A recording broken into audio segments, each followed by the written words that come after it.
My father, he died very young, 56 years old. And gosh, he was just,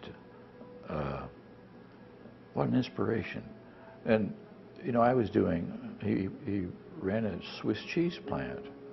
And I was in that plant scrubbing kettles as a kid and washing cheese boards and things like that. And I never thought it was drudgery.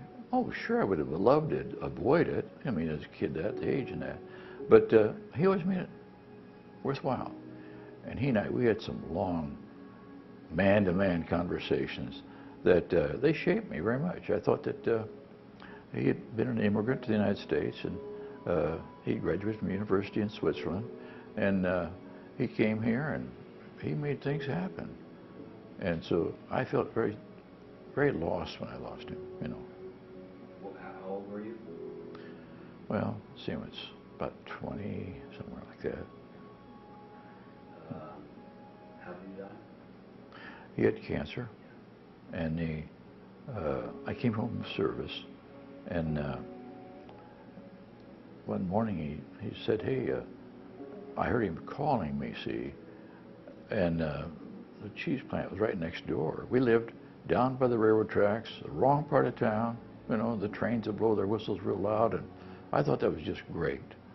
And, but you know, my dad was always, he was always thinking and moving and making things happen.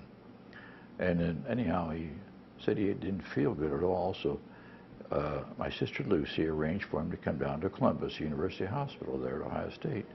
And boy, it was just real fast from there. They operated on him practically within a week.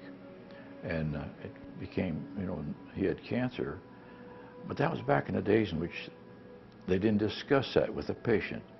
And I've often felt about that thing since, that I think he knew deep down inside, hey, I'm not getting better.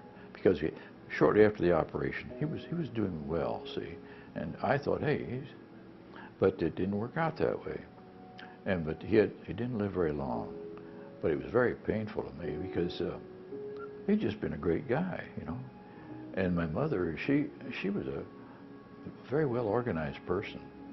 And illustration, they'd had 5 girls, baby girls. One had died.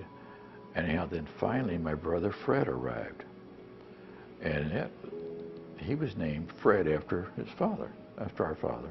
And then 2 years later I came along. And my one uncle, his name was John. I think maybe that's the reason, you know. And but Sister Helen, she was the oldest in the group, and she always looked after Fred. And Lucy, she would look after me. And Lucy was a stern taskmaster, baby. There was no, you know, 2 and 2 is 4, and don't think anything else, man. And throughout her lifetime, I would call her. She was always the one go-to person for me that it helped a lot, you mean. So that, you know, Ohio State funded this chair, or endowed a chair in her honor, and so we go over every year for luncheon, and we participate financially, and it's, I feel very good about it, you know. Her name is on Plaque, things like that, yes. And she, you lost her in about 5 years ago. 5 years Yeah. ago. And the tough thing was that we hadn't been over to, she had great tickets for Ohio State football games, see. And we went over it a number of times, and then I got real busy, you know how you do, and sort of fell by the wayside, didn't go, but she enjoyed having somebody come over, or someone else, use the tickets, because she was getting up in years too, but she had tremendous pressures in her job.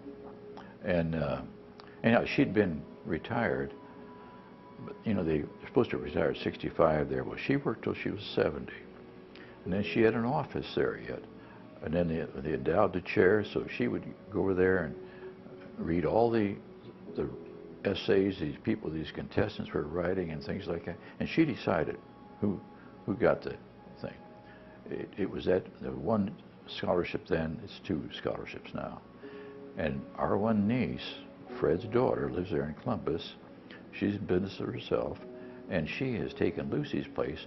They now have a committee that reads all the essays. So I feel real good about it, you know what I mean?